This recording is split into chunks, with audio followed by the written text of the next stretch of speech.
하나님 말씀을 봉독하겠습니다. 오늘 우리에게 주시는 하나님 말씀은 로마서 12장 1절 2절 말씀입니다.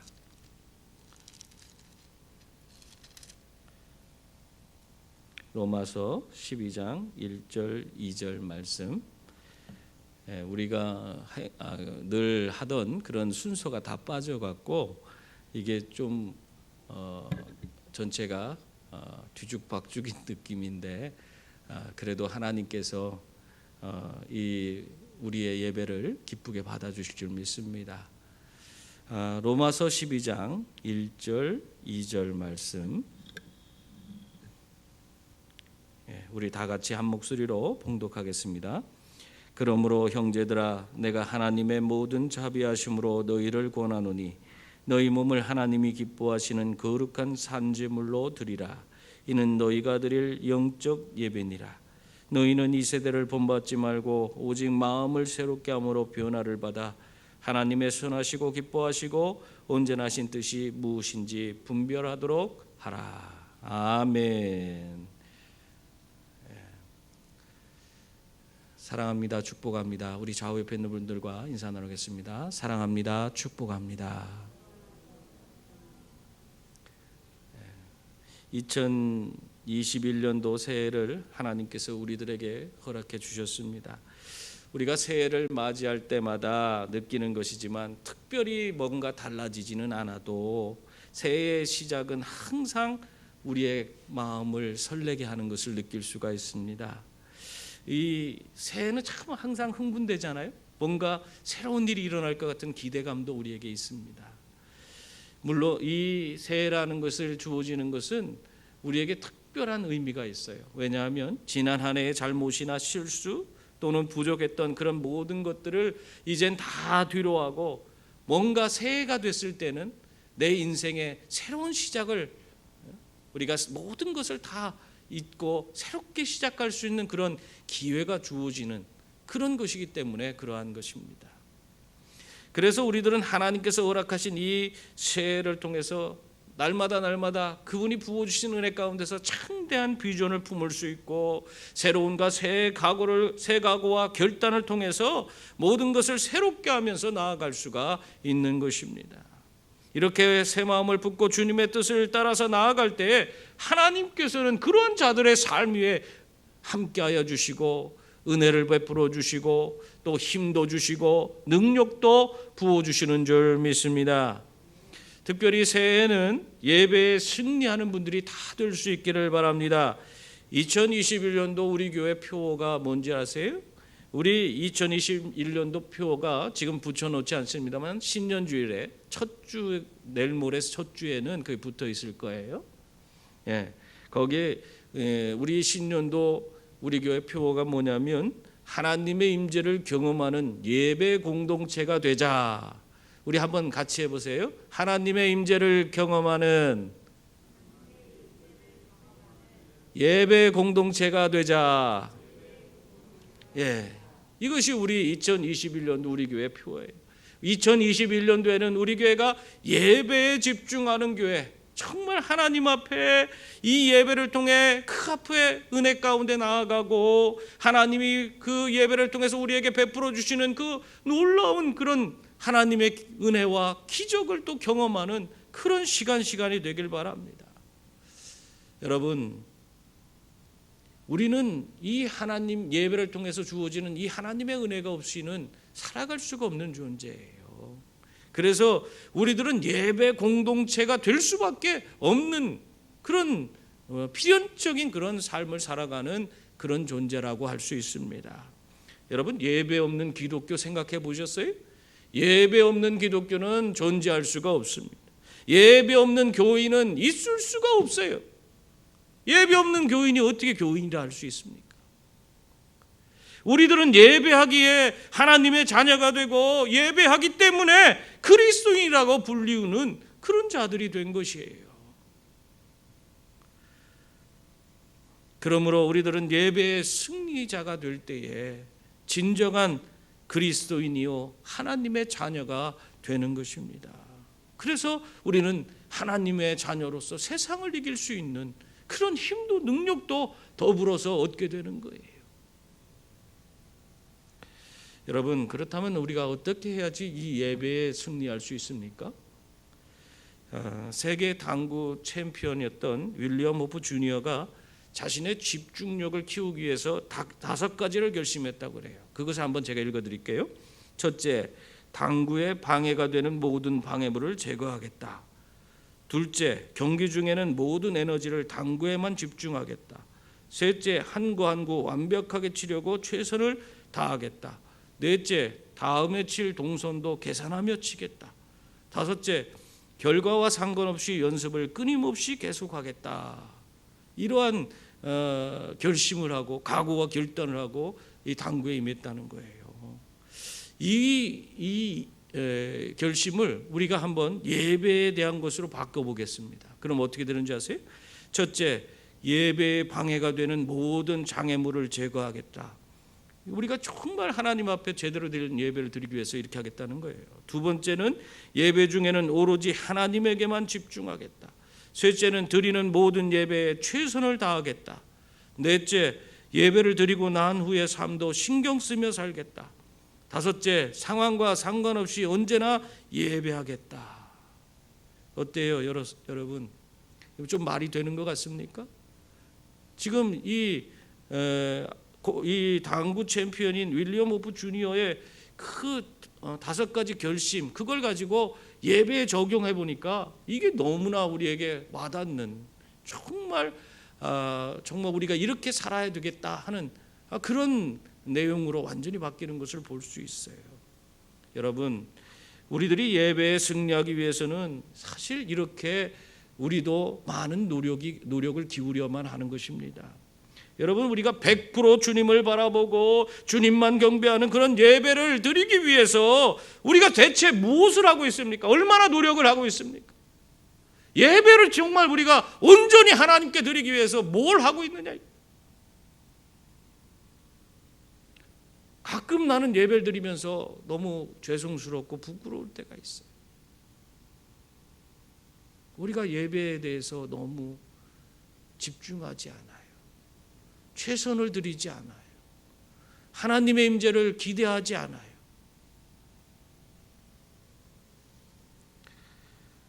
여러분, 주님께서 기뻐 받으시는 예배를 위해 주님께 집중하며 말씀과 찬양으로 예배하는 그런 훈련을 해나가시는 분들이 다 될 수 있기를 바랍니다. 그러면 주님께서 가장 좋은 것으로 여러분의 삶에 채워주시는 그 놀라운 은혜를 여러분이 경험할 수 있어요. 오늘 말씀 1절을 보면 이렇게 말하고 있습니다. 그러므로 형제들아, 내가 하나님의 모든 자비하심으로 너희를 권하노니 너희 몸을 하나님이 기뻐하시는 거룩한 산제물로 드리라. 이는 너희가 드릴 영적 예배니라. 바울은 우리들에게 뭘 얘기하고 있어요? 우리 몸을 하나님이 기뻐하시는 거룩한 산제물로 드리라고 말씀하고 있습니다. 이 드리라는 말은 다른 말이 아니에요. 우리들의 몸을 하나님께 산제물로 바친 그런 상태가 되도록 만들라는 거예요. 즉 주인이 마음대로 할 수 있도록 온전히 내 자신의 모든 것을 다 내어드리라는 그런 말씀인 것입니다. 이렇게 주님이 내 자신의 전 영역을 다스리는 상태가 될 때, 그것이 바로 내가 하나님이 기뻐하시는 그런 거룩한 산제물이 된 거고, 바로 영적 예배를 내가 드리는 것이 되는 것입니다. 그러므로 우리들은 예배를 통해 하나님의 전적 임재와 온전한 그런 다스림을 받아야 하는 것입니다. 지금 내가 드리는 예배 가운데서 하나님의 임재가 정말 경험되어지고 있습니까? 또 하나님의 다스림이, 정말 그 다스림이 내게 부어질 때에 그것에 대해서 내가 순종하고 있습니까? 예배 가운데서 이러한 하나님의 임재와 다스림이 경험될 때 우리는 하나님의 사람으로 더욱더 온전한 삶, 하나님을 기쁘시게 하는 삶, 우리의 삶 자체를 하나님 앞에 거룩한 산제물로 드릴 뿐만 아니라 날마다 매일의 삶을 통해서 하나님께 영광 드리는 거룩한 예배의 삶을, 영적인 그런 예배의 삶을 살아가는 그런 자들이 다 되는 것입니다. 그래서 우리들은 무엇보다 먼저 예배에 전력을 기울여야 하는 것입니다. 그렇다면 우리들이 이 하나님이 기뻐하시는 이 영적 예배를 드리기 위해서 정말 우리가 전력을 기울여야 되는데 무엇을 해야 합니까? 2절 말씀의 그 내용들을 우리가 살펴볼 수 있는데요. 2절 말씀 우리 한번 다 같이 읽어볼까요? 너희는 이 세대를 본받지 말고 오직 마음을 새롭게 함으로 변화를 받아 하나님의 선하시고 기뻐하시고 온전하신 뜻이 무엇인지 분별하도록 하라. 아멘. 뭐라고 하고 있어요? 먼저 이 세대를 본받지 말라, 그렇게 말씀하고 있습니다. 하나님께 거룩한 산제물이 되어서 매일의 삶 속에서 영적 예배를 드리는 그런 자들은 이 세상의 풍조를 따르지 않습니다. 이 세대를 본받을 수가 없어요. 여러분, 세상은요 끊임없이 물질주의적이고 개인주의적인 그런 방향으로 자꾸 우리의 인생을 끌고 가려고 그래요. 그래서 그 인생의 승리가 그 물질적인 것에 또 개인적인 어떤 영달을 취하는 것에 있다고 계속 이야기를 하고 있습니다. 그러나 그것은 우리 인생의 진정한 승리가 아니에요.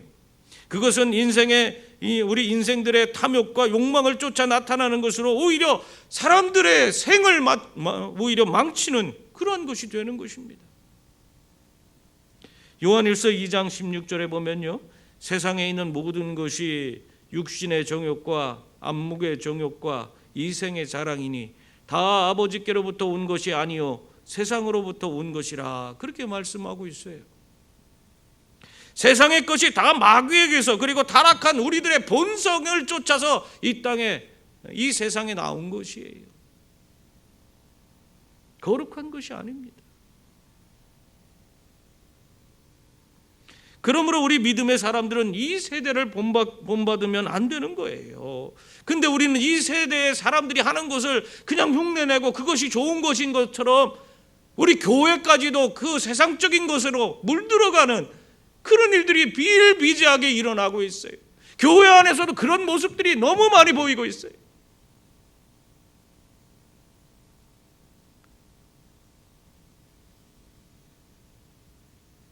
여러분, 우리 믿음의 사람들은 오직 주님을 본받으며 주님의 말씀대로 살아야 하는 줄 믿습니다.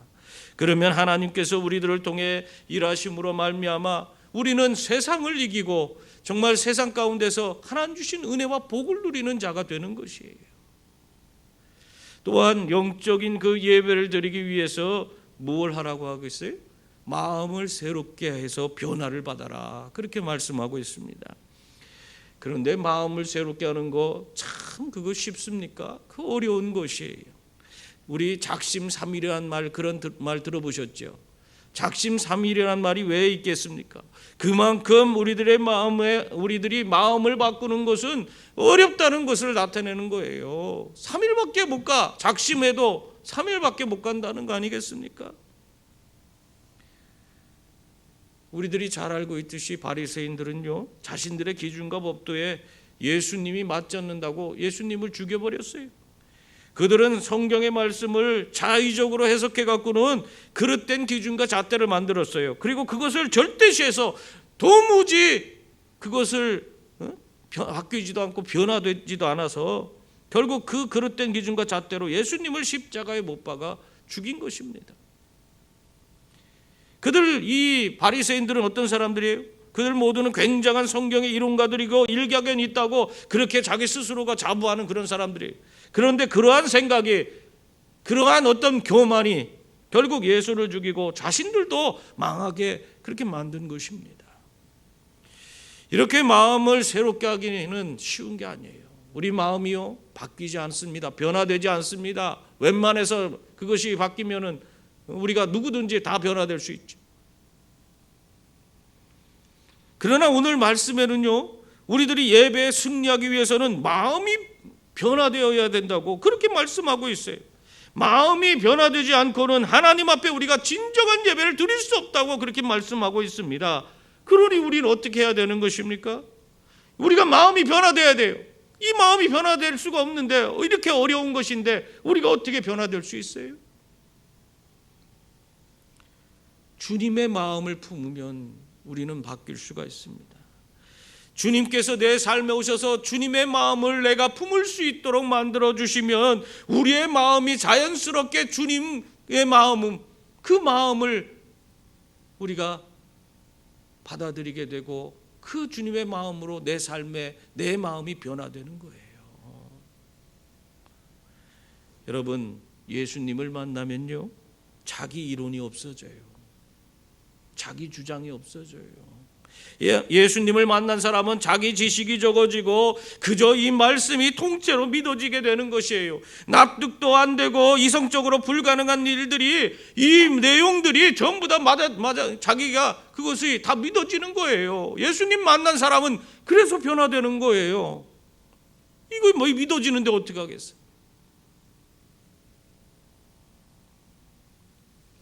여러분, 이렇게 주님을 만나 주님의 마음으로 우리의 삶을 가득 채우게 되면 우리들의 마음은 변화되는 줄 믿습니다. 시카고의 멜 트라더라고 하는 심한 알코올 중독을 앓고 있는 사람이 있었어요. 이 사람이 가정을 다 내팽개치고 아내도 떠나버렸어요.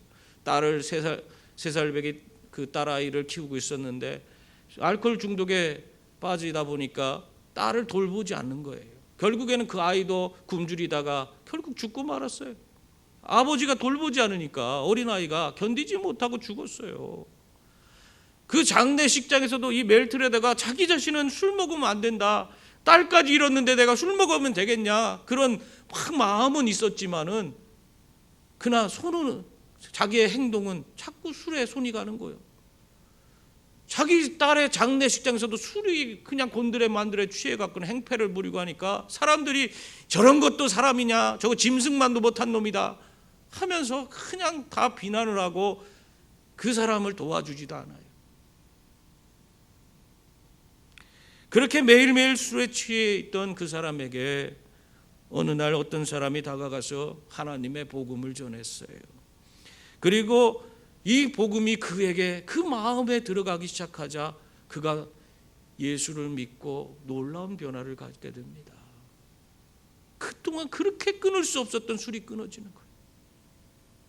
그리고 나서 그 인생이 새로워지기 시작하는데 자신처럼 알코올 중독으로 힘들어하고 어려워하는 사람들에게 가서 복음을 전하는 복음 전도자가 됐어요. 그래서 사람들이 다 포기한 1000명이 넘는 사람들을 주님께로 인도하는 그런 놀라운 일을 일으켰어요. 여러분, 누가 봐도 이건 회복이 불가능한 사람이었던 그 멜트라더를 누가 이렇게 변화시켰어요? 예수님께서 변화시킨 거예요. 예수님의 마음을 그가 품고 나자 그의 모든 삶이 다 변화된 거예요. 완전히 새로워진 거예요. 그렇기 때문에 우리는 우리 스스로가 변화될 수 있다는 그런 생각 버리고 주님의 마음을 품을 수 있기를 바랍니다. 주님이 내 삶에 오셔서 나를 다스려 주시고 주님의 마음을 내가 품게 되면은 내 인생은 달라지는 거예요. 변화가 거기에서부터 시작되는 것입니다. 주님께서 함께 하시면 어떠한 사람도 변화될 수 있는 줄 믿습니다. 그리고 또한 우리가 영적 예배를 드리기 위해서는 하나님의 뜻을 분별해야 됩니다. 여러분, 하나님의 뜻을 분별하는 것이 왜 중요합니까? 아무리 우리가 많은 일을 행한다고 해도 그것이 하나님이 원하시는 일이 아니라면 내가 그렇게 수고한 모든 것이 다 아무 의미가 없는 거 아니겠어요? 다 헛수고가 되는 것입니다. 그렇기 때문에 우리는 하나님 뜻을 분별해야 되는 것입니다. 하나님께서는 지금 사람들에게 관심을 가지시고 그들에게 누군가가 가서 복음을 전하기를 원하시는데, 그리고 그들에게 계속 끊임없이 사람을 보내시는데 그런 하나님 일에 동참하지 못하고 자기는 자기 나름대로 교회를 더 크게 하겠다고 건축하겠다고 땅을 사러 다니고 땅값에만 관심을 갖고 있고 그런다면 그러한 일로 하나님을 기쁘시게 할 수 있겠습니까? 하나님이 지금 하시는 일이 무엇인지, 하나님의 뜻이 무엇인지 그것을 먼저 분별하는 그런 분들이 되어야 하는 것입니다. 하나님이 일하시는 곳에 우리들이 동참해야 하나님을 기쁘시게 할 수 있는 것이에요.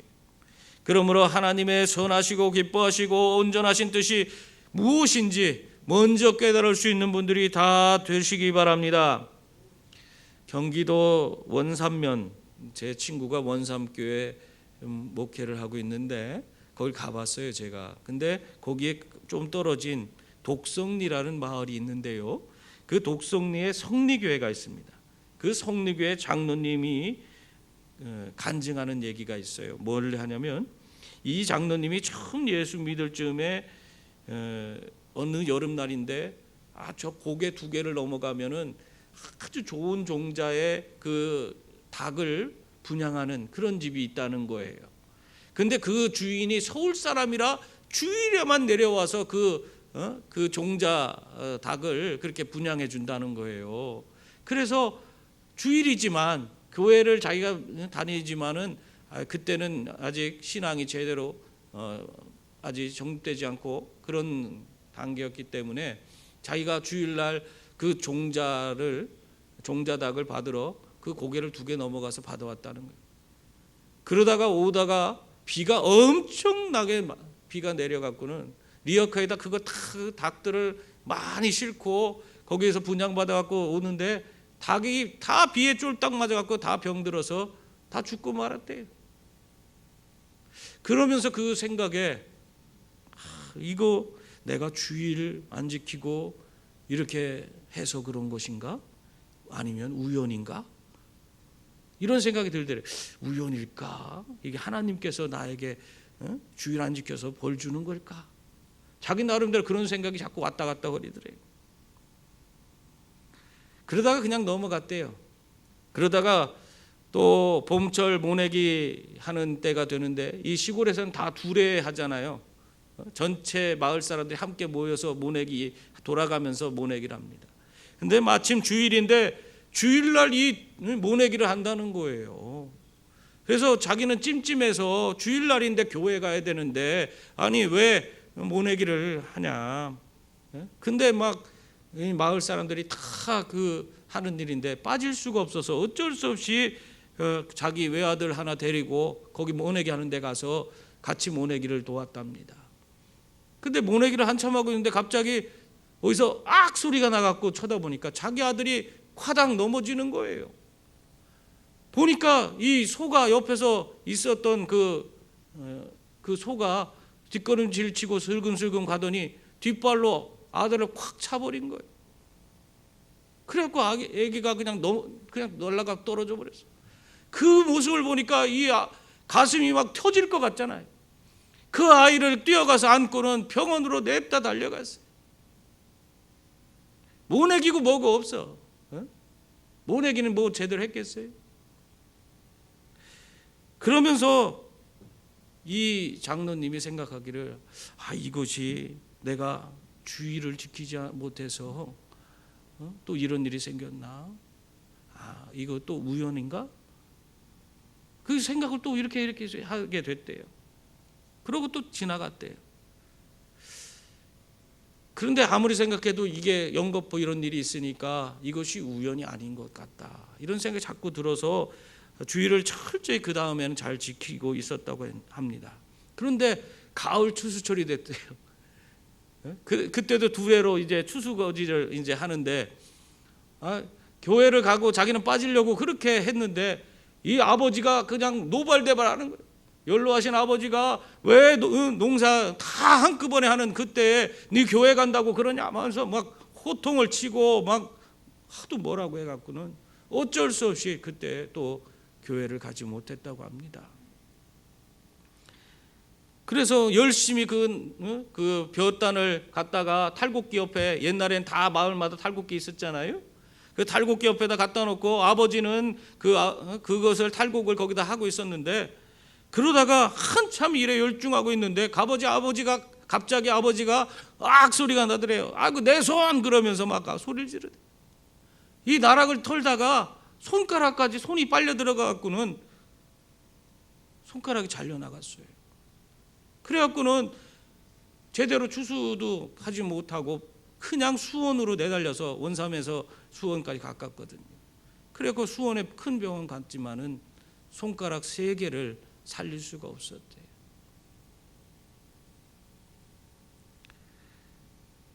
이 일을 겪은 후에 그 장로님은 결단코 자신은 주의를 범하지 못한다고, 절대로 자기는 주의를 범하지 않았다고 그런 얘기를 하는 걸 들었습니다. 그렇게 열심히 그 다음부터 신앙생활을 해서 집사가 되고 또 장로가 되어서 열심히 신앙생활을 했더니 또 하나님께서 은혜와 복을 주셔서 또 그 동네에서 제일 큰 농사를 짓는 그런 분이 되셨대요. 여러분, 우리도 역시 뭔 일을 겪을 때마다 이것이 하나님 뜻인가 아니면 우연인가 하는 그런 의심으로 가득 찰 때가 얼마나 많습니까? 마음에 그런 가득 찬 의심을 여러분 깨쳐야 할 때입니다. 하나님께서는 나를 존중히 여기는 자를 내가 존중히 여기고 나를 멸시하는 자를 내가 경멸하리라, 그렇게 분명히 말씀하고 있어요. 이게 사무엘상 2장 20절에 있는 말씀이에요. 2장 30절에 있는 말씀이에요. 나를 존중히 여기는 자는 내가 존중히 여기고 나를 멸시하는 자는 내가 경멸하리라, 하나님이 말씀하고 있는 거예요. 그렇기 때문에 우리는 하나님 뜻이 무엇인지를 우리가 먼저 분별해야 돼요. 내 생각과 내 고집, 내가 원하는 거, 거기에 내 마음을 두고 하나님 일을 뒷전으로 하는 그런 사람이 되어서는 안 됩니다. 하나님의 뜻이 어디에 있는지를 찾고 하나님의 뜻을 따라서 순종하며 살아가는 신앙인이 되어야 하는 것입니다. 여러분, 우리가 이렇게 하나님의 뜻을 찾고 하나님 뜻대로 살아야 되는데 그것이 쉽습니까? 그것도 우리 마음대로 안 돼요. 그렇기 때문에 우리는 성령 충만을 받아야 하는 것입니다. 성령 충만을 어떻게 받을 수 있습니까? 예수님께서 우리에게 말씀하셨어요. 너희가 내 안에 거하고 내 말이 너희 안에 거하면 무엇이든지 원하는 대로 구하라, 그리하면 이루리라 하셨습니다. 성령도 우리에게 구하면 주시겠다고 말씀하셨어요. 우리가 성령 충만을 주님 앞에 기도하고 간구하면 하나님께서 우리에게 성령 충만을 허락해 주실 줄 믿습니다. 그렇게 우리가 성령 충만 받으면 우리는 하나님의 뜻이 무엇인지를 알 수 있어요. 그리고 하나님의 생각과 내 생각이 일치된 삶을 살 수 있게 되고, 또 우리는 그러한 과정 가운데서 진정한 삶의 자유함을 누릴 수 있는 그런 자들이 되는 것이에요. 왜 자유해요? 하나님이 나와 함께 하시고 주님의 뜻이 무엇인지를 내가 알기 때문에 자유한 거예요. 사랑하는 성도님들, 이렇게 하나님 앞에서 하나님의 임재를 경험하는 예배 공동체가 되면 우리들은 하나님의 강한 임재 속에 심령이 변화되고 하나님의 뜻을 온전히 이루는 그런 자들이 될 것입니다. 우리 2001년도 표어가 무엇이라고 했습니까? 하나님의 임재를 경험하는 예배 공동체가 되자. 우리 모두 2021년 이 새해에는 예배에 승리하는, 무엇보다 다른 거 필요 없어요. 예배 하나에 내가 목숨 걸겠다, 예배 하나만큼은 내가 승리하겠다, 그렇게 각오와 결단을 하는 저와 여러분들이 다 될 수 있기를 바랍니다. 그래서 정말 예배 가운데서 부어주시는 하나님의 풍성한 은혜를 덧입고 세상을 이기고 또 하나님 주시는 은혜와 복을 정말 풍성히 누리는 그런 분들이 다 될 수 있기를 주님의 이름으로 축원합니다.